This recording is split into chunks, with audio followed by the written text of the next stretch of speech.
And in trucking, you're judged, especially you OTR guys, you're judged in 3 seconds on the phone. One of the main reasons a lot of y'all get hung up on is because of the way you talk.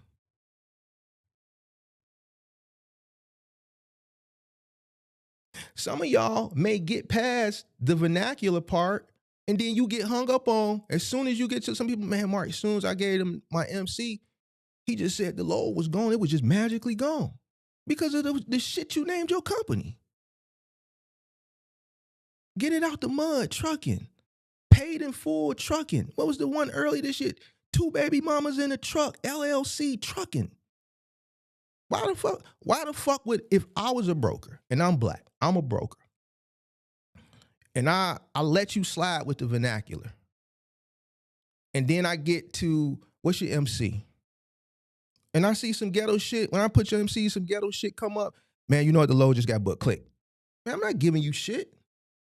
Why would I give you a load? Why would I take the risk of giving you a load when you don't even have a common enough sense to properly name your company? Your company is a representation of you. Why would I take a chance on some ghetto ass shit like that? Why? Why would I take This is a certified hood classic. Why would I take a chance on some hood? You named your company a hood name. Real trap shit. Why would I do that? I got a shipper. It's a risk. Why? I'm not going to take that risk, probably based on past interactions that I've had with people that have ghetto names. You got a hood name, you named a trucking company.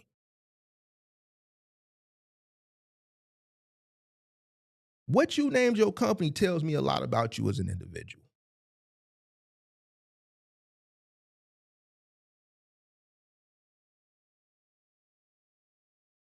Every person that's come that I've given a chance to, they had a funny, quirky hood name, screwed me one way or another. This is a certified hood classic. Real trap shit. So am I going to continue to make the same mistakes? On phone them trucking? Listen, we see them all. We see all these names. I see them all. I see them all. No brakes logistics. Prey on it transport. Don't worry about it. Catch me if you can transport. Slide through logistics. Big stepper transport. Glock and load logistics. Trap line transport. Fast money freight. 2 baby mamas in a truck, LLC. This is a certified hood classic. I don't give a fuck about a cost per mile. This is what I think when I see. I don't give a fuck about a cost per mile. I don't give a fuck about a cost per mile. Shit. Last minute loads. Like, come on, bro. Come on, man. I'm not giving you shit if I'm a broker, and I'm black. From the hood. So you think the white guy giving it to you? That's why they hang up on your goofy ass. And I can't really say I blame them.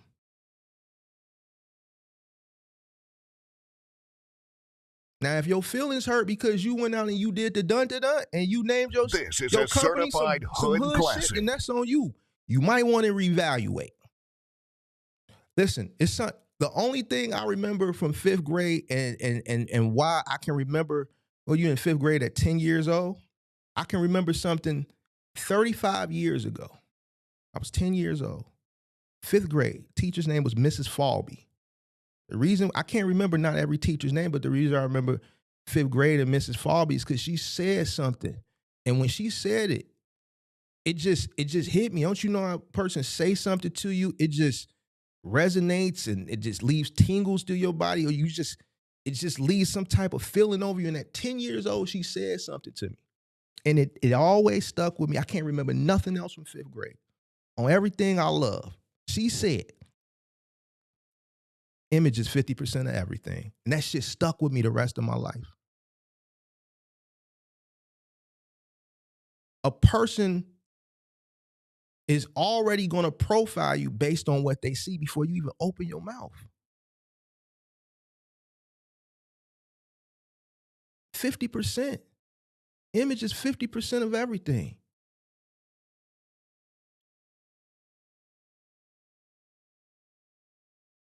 That shit stuck with me my entire life.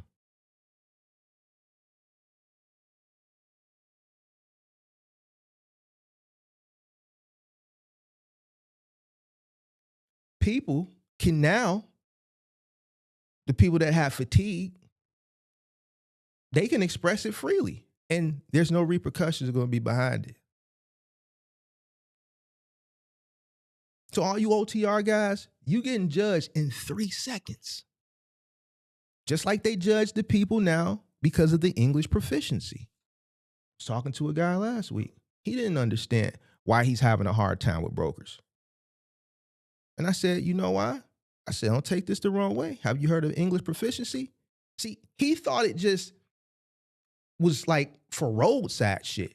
No, that shit is before. If I'm a broker and I understand that there's a chance of you getting pulled into a weigh station and getting snatched up on some ICE shit or some English proficiency shit, my business is with the shipper. Now I got to go recover that load and explain to the shipper what's going on.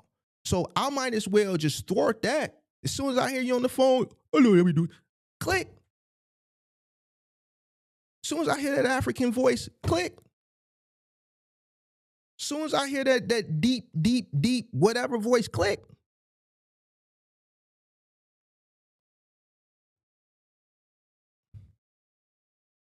Profiling don't just stop with you, but from this perspective, from the black perspective, you got 3 seconds. So your vernacular, how you articulate yourself on the phone with a broker, and then another big part, you get past that, even if they give you a chance, maybe they just, fuck it, man, I can't understand shit this motherfucker just said, because he got that AA, I don't want to call it Ebonics, we going to call it AA, what they call it, AAVE, African American Vernacular, I forgot what the E stand for. Somebody Google it, AAVE. It's basically a politically correct way to say motherfucker talking Ebonics. That's when they just say, nah, it's magically gone, because they put your MC in and they see you got a ghetto ass name. You don't even respect business. You gonna name your company Two Baby Mamas in a Truck LLC. I'm not giving you shit neither. This is a certified hood classic. So that's you being judged based off that ignorance, but then you also being based off the last 5 to 10 dudes that they dealt with that did the same ignorant shit. They might have gave the first person a chance that did that ignorant shit. They might have gave the second person a chance, and every time they got screwed.